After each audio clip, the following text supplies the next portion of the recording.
स्वयं भगवान अवतार लेकर। बताओ किसी चीज की कोई कमी है? पैसा भी खूब है, शरीर भी खूब अच्छा है, पत्नी भी बहुत अच्छी है, पुत्र भी बहुत अच्छे, पुत्रियां भी बहुत अच्छी, सब कुछ है, लेकिन फिर भी तपस्या करने गए। और तपस्या की, भगवान को बुलाया, भगवान से कहते हैं प्रभु एक चीज चाहिए। क्या चाहिए? अच्छा मांगोगे भी तो वही ना जो चीज नहीं होगी।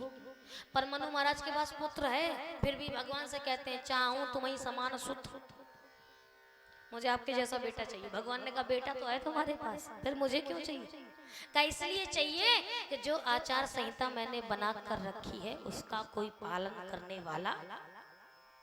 बेटे तो हैं, इतने अच्छे पुत्र हैं, लेकिन ऐसा पुत्र नहीं है जो मेरी इस मनुस्मृति का, मेरे इस धर्म शास्त्र का पालन कर सके, मेरे इस संविधान का पालन कर सके। इसलिए आपकी प्रेरणा से मैंने ये संविधान बनाया है, इसका पालन करने भी आप। और मुझे नहीं लगता कि ब्रह्मांड में ऐसा कोई भी व्यक्ति है कि राम जैसी मर्यादा स्थापित कर गए। ऐसा कोई किसी व्यक्ति ने मर्यादा स्थापित नहीं की। इतने अद्भुत पुत्र बनकर आए, लेकिन फिर भी राम की इतनी अच्छी मर्यादा होने के बावजूद भी भगवान श्री राम मर्यादा के आदर्श के सर्वोत्तम सर्वोत्कृष्ट आसन पर अकेले पहुंच नहीं सकते थे। राम सर्वप्रथम सर्वश्रेष्ठ तभी बन पाए जब उनके साथ में माँ जानकी का सहयोग लगा, माँ जानकी का साथ लगा, माँ जानकी का संग लगा, और जानकी के कारण ही राम राम बनकर रह पाए। क्यों? मैया जानकी भगवान श्री राम के पास में बैठी थी, और राम जी के पास में बैठी तो भगवान से कहती है महाराज 3 सबसे बड़े अपराध होते हैं, इतने बड़े अपराध, और इन अपराधों को यदि कोई व्यक्ति कर ले तो कितना भी उच्च आसन पर क्यों ना हो, कितना भी श्रेष्ठ क्यों ना हो, अगर इन कार्यों को कर लेगा तो उसी समय पर तत्काल तुरंत निम्न स्तर पर आ जाए। ये श्रेष्ठता। 3 दोष है। कहे कौन कौन से? क्या? पहला असत्य भाषणम, झूठ बोलने वाले। जो व्यक्ति जितना झूठ बोलता है तो कहते नहीं एक झूठ को छुपाने के लिए फिर 100 झूठ और बोलो, और झूठ पे झूठ बोलोगे तो फिर पतन तो होगा। असत्य भाषण।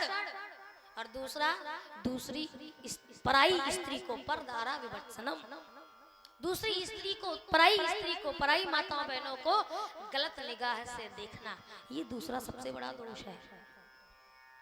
और तीसरा दोष है बिना अपराध के या बिना किसी शत्रुता भाव के किसी पर क्रोध करना। सामने वाले ने आपका कुछ नहीं बिगाड़ा फिर भी आप उस पर गुस्सा करो, ये तीसरा सबसे बड़ा दोष। तो राम जी ने कहा कि मुझे क्यों बता रही है? मैया जानकी कहती है यद्यपि आप धर्म के साक्षात रामो विग्रहवान धर्म, आप साक्षात धर्म के स्वरूप हो, लेकिन फिर भी मैं आपको ये चीजें इसलिए बता रही हूँ कि मैं निवेदन आपको याद दिला रही हूँ, और याद दिलाकर ये कहना चाहती हूँ कि पहला दोष तो आपका नहीं, क्योंकि आप सत्य के बहुत बड़ी पराकाष्ठा। आप तो असत्य कभी बोल ही नहीं सकते। जिसने अपने पिता का सत्य रखने के लिए राज्य छोड़कर जंगल ग्रहण कर लिया, तो पहला दोष तो आपके अंदर नहीं है, और दूसरा दोष तो स्वप्न में भी नहीं हो सकता। पराई स्त्री को आप किसी गलत निगाह, जो स्वयं बाली को इस कारण से दंड देता है। बाली कहता है प्रभु मैं बैरी सुग्रीव प्यारा, कारण कौन ना तुम्हें मारो। अरे मुझसे ऐसा कौन सा अपराध बन गया जो आपने मुझे मार दिया? तब भगवान एक ही कारण बताते हैं, और भगवान कहते हैं इसलिए मैंने तुझे मारा है, अनुज बधू भगनी सुत नारी, अनुज बधू भगनी सुत नारी, सुनो सठ कन्या समय चारी, सुनो सठ कन्या समय चारी, इनही कुदृष्टि बिलोकै जोई, इनही कुदृष्टि बिलोकै जोई, इनही कुदृष्टि बिलोकै जोई, इनही कुदृष्टि बिलोकै जोई, ताहि बधे कछु पाप न होई, ताहि बधे कछु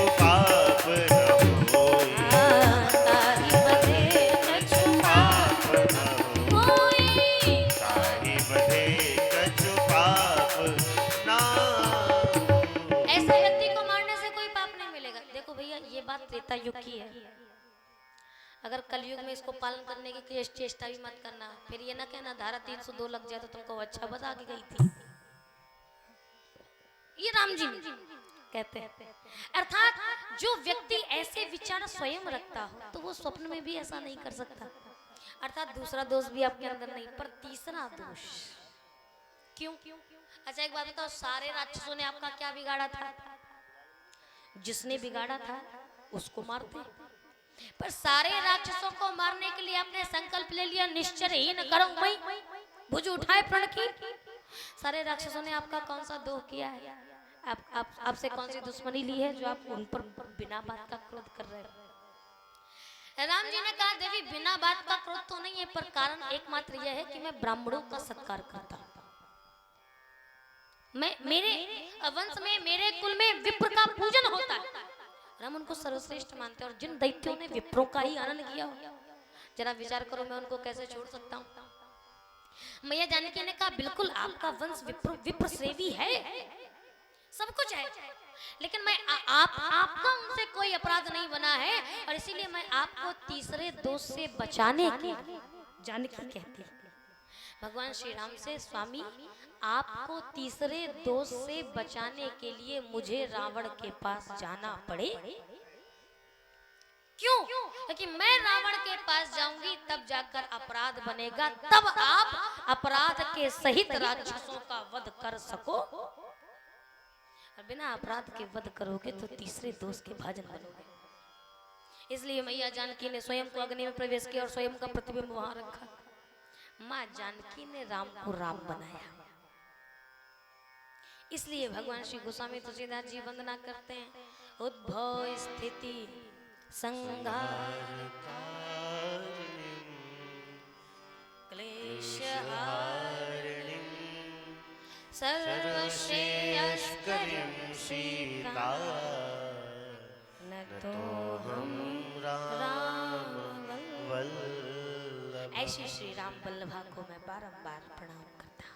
श्री गोस्वामी तुलसीदास जी ने वंदना करी, और इनकी वंदना करने के बाद बाबा कहते हैं यन माया वशवर्ती विश्वमखिलं ब्रह्मादि देवासुरा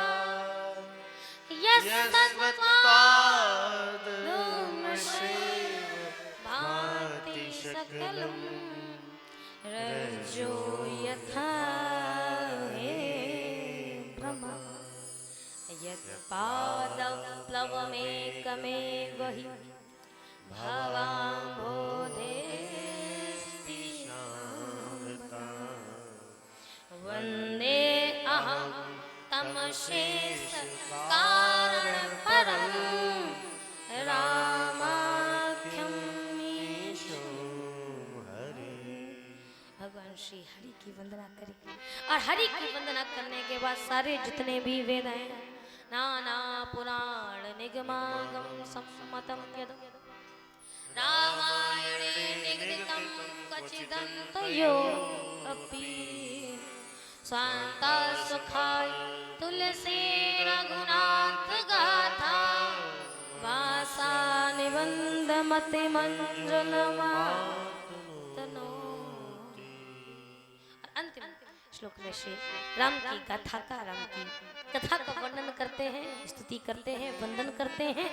और इन शब्द श्लोकों में वंदना करने के बाद प्रथम वंदना श्री गोस्वामी तुलसीदास जी महाराज लिखते हैं, बंदहु गुरु पद पदुम परागा,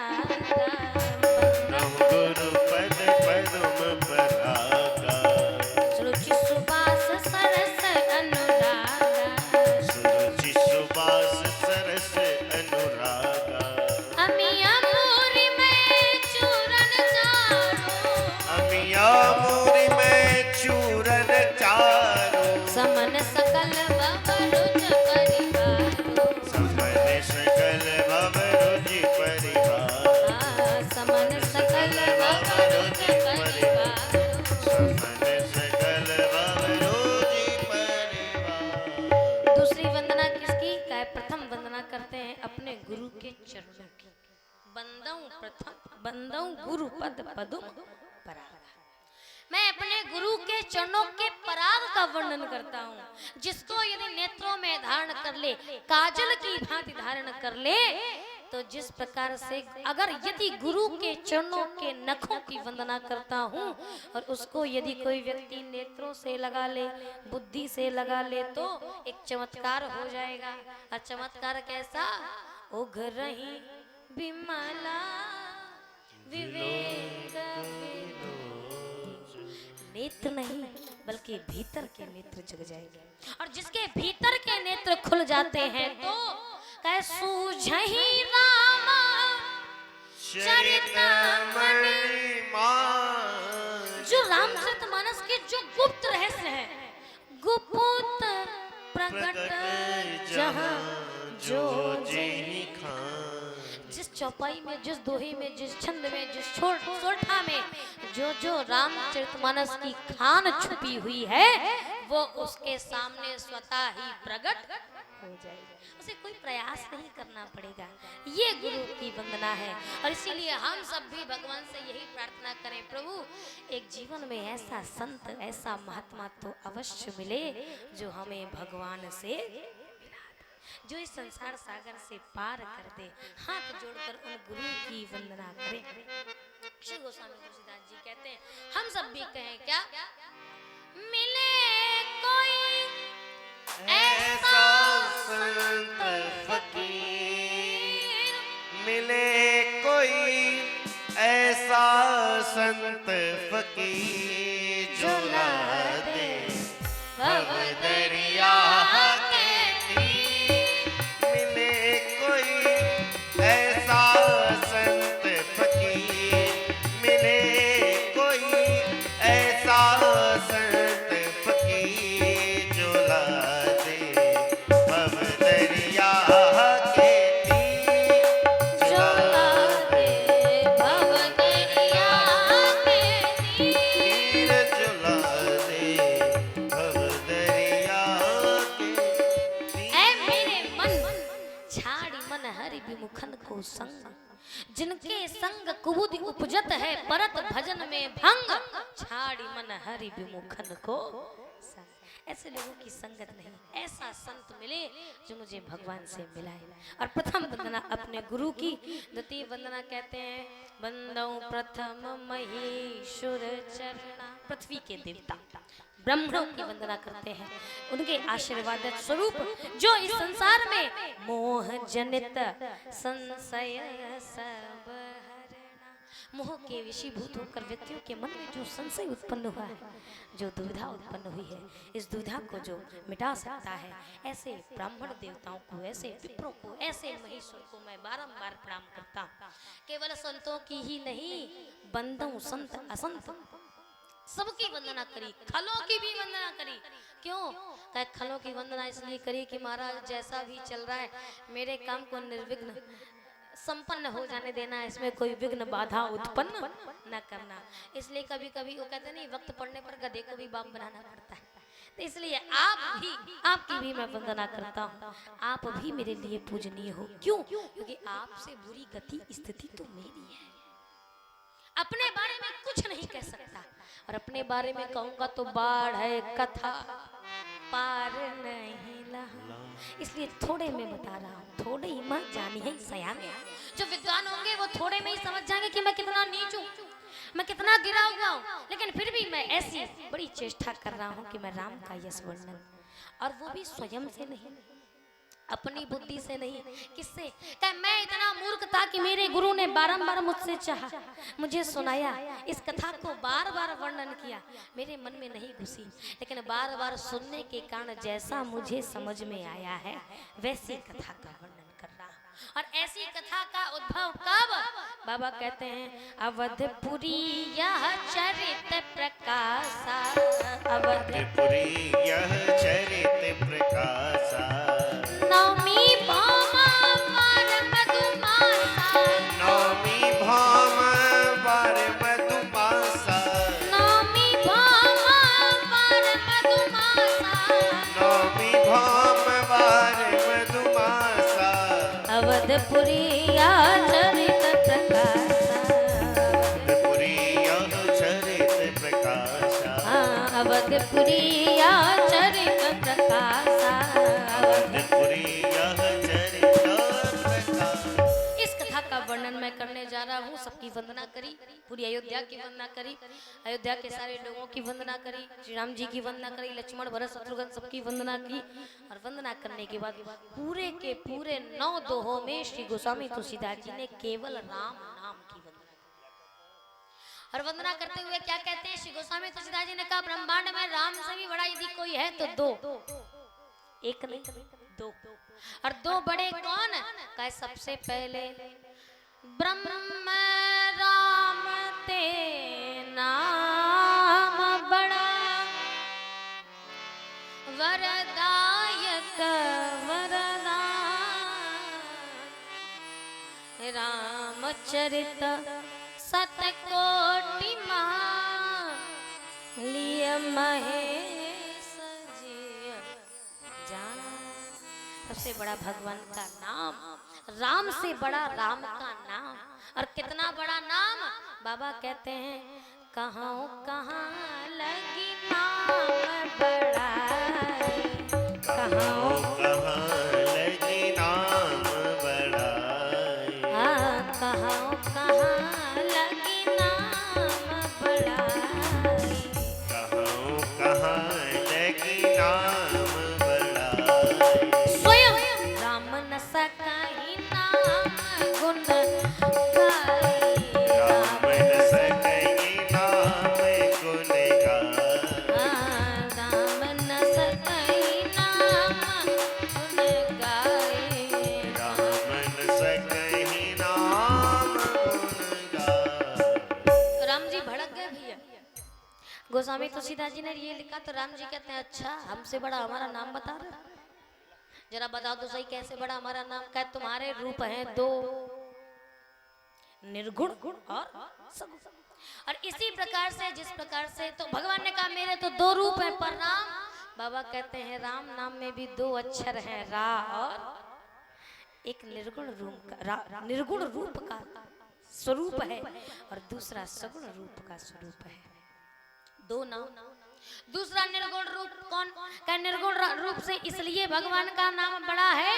क्या कैसे? क्या व्यक्ति को आपने देखा ना हो, आपने उसका रूप ना देखा, पर यदि आप उसका नाम जानते हो, जैसे आपको नहीं पता कि वो व्यक्ति दिखने में कैसा है, लेकिन आप उसका नाम जानते हो और बड़ी भीड़ में भी अगर उसका नाम बुला दोगे तो बताओ वो मिल जाएगा कि नहीं? हाँ कि ना? मिल जाएगा ना। वो अपना नाम सुनेगा, आपके पास स्वतः चला, भैया आपने मेरा नाम पुकारा, आपको चेहरा नहीं पता तो आप क्या कहोगे? अच्छा आपका नाम है क्या? तो कहेगा हाँ भैया हमारा नाम है। इसका मतलब नाम से रूप की पहचान हो जाती, पर क्या रूप से नाम की पहचान हो सकती? कैसे? हमने आपको जैसे कई बार ऐसा होता है ना कि लोगों को देखा तो होता है पर हम आप उनको नाम से नहीं जानते। अब आपको उनका नाम नहीं पता, भारी भीड़ लगी है, चेहरे से जानते हो, तुम उनको क्या कह के बुलाओगे अपने पास? ओ फलाने यहाँ आओ, तो कोई सुनेगा? कोई आएगा? नहीं आएगा ना। यथा नाम के द्वारा रूप की पहचान हो सकती है, पर रूप के द्वारा नाम की पहचान नहीं हो सकती, नाम सार्थक नहीं हो सकता। इसी प्रकार से निर्गुण रूप स्वरूप आप हो रूप, और भगवान का नाम है आपका नाम, तो नाम से आपका निर्गुण रूप भी हमारा बन जाएगा, पर रूप के द्वारा नाम हमारे पास चला आवे ये संभव। इसलिए निर्गुण ते यही भांति बड़, नाम प्रभाव अपार, कहूँ नाम बड़ राम ते निज विचार अनुसार। भगवान ने कहा निर्गुण छोड़, सगुण में बता। सगुण में कौन बड़ा? राम जी ने कहा तुम ही तुलना करवा लो। गोस्वामी तुलसीदास जी से राम जी ने कहा तुमको पता है क्या? कह राम जी ने भक्तों के संकट का हरण करने के लिए शरीर धारण किया। राम भगत हित नर तनुधारी, सही संकट किए साधु सुखारी, साधुओं को स्वयं दुख सहन किया, स्वयं कष्ट सहन किया, पर संतों को सुख प्रदान किया। गोस्वामी तुलसीदास जी कहते तुमसे बढ़िया तो तुम्हारा नाम है। कहे कैसे? कहे तुम्हें दूसरों को सुख देने के लिए खुद दुख सहन करना पड़ा, तुमने स्वयं दुख सहन किया और तब जाकर सामने वाले को सुख मिला। पर नाम का नाम की इतनी महिमा है कि नाम सप्रेमा जपत अनयासा, नाम सप्रेम जपत अनयासा, भगत मोद मन मंगल भासा, भगत होय मन मंगल नासा, भगत होय मोद मंगल वासा, भगत होय मोद मंगल न नाम की कोई हानि है, नहीं न जापक की कोई हानि है। बस जपने वाला आपका नाम जपता रहे और नाम जपते जपते ही उसके जीवन में मंगल हो जाए। इस प्रकार से तुम्हारा नाम बढ़ा है। राम जी ने कहा मैंने एक तपस्वी को, एक पत्थर की नारी को मनुष्य बना दिया। राम एक तापस तारी। गोस्वामी तुलसीदास जी कहते हैं आप तो केवल एक ही पत्थर को सजीव कर पाए, एक ही निर्जीव को सजीव बना पाए, पर आपका नाम, इस संसार में कितने ऐसे हैं जिनकी बुद्धि में पत्थर पड़े हैं, जिनकी मति पत्थर की बन चुकी है, और ऐसी पत्थर की मति को भी जिस व्यक्ति ने भगवान का नाम लिया वो मति भी सुधर, नाम कोटि खल कुमति सुधार। उसने भी, तुमने तो एक काय बनाई, तुम अपना नाम कर रहे हो, उसने तो करोड़ों लोगों की मति को निर्जीव से सजीव कर दिया। इस प्रकार से आपका नाम बड़ा है। भगवान कहते हैं कि अच्छा अगर ऐसे बड़ा है तो कहे फिर एक बात बताओ क्या? कहे मैंने तो सबरी गीध सुसेवकन सुगति दीन रघुनाथ, मैंने इतने सारे भक्तों को तार दिया, सुगति प्रदान कर दी। नाम ने क्या किया? भगवान से गोस्वामी तुलसीदास जी कहते हैं आपने तो उनको तारा जो अच्छे थे, किसी न किसी प्रकार से कुछ न कुछ भला किया था, कुछ न कुछ अच्छा कर्म किया था, आपने तो उनको तारा, पर आपके नाम ने का नाम उधारे अमित खल वेद विदित गुणगार। आपके नाम ने तो अनेकों खलों को सुधार दिया, उद्धार कर दिया। और खल कौन? खल किसे कहेंगे? खल की परिभाषा क्या है? तो एक संत बड़ी अच्छी परिभाषा देते हैं, कहते हैं खल में है दो अक्षर, खा और ला। तो कहे खल का मतलब क्या? कहे जो केवल दो ही काम करे वही का नाम है खल। दो काम कौन? कहे खा से खाए, ला से लड़े, खाए लड़ाई, खाए लड़ाई, बस ये दो काम करे समझ लेना वो खल। एक ने कहा नहीं महाराज जी कलयुग है, थोड़ा और संशोधन करो। और जब परिभाषा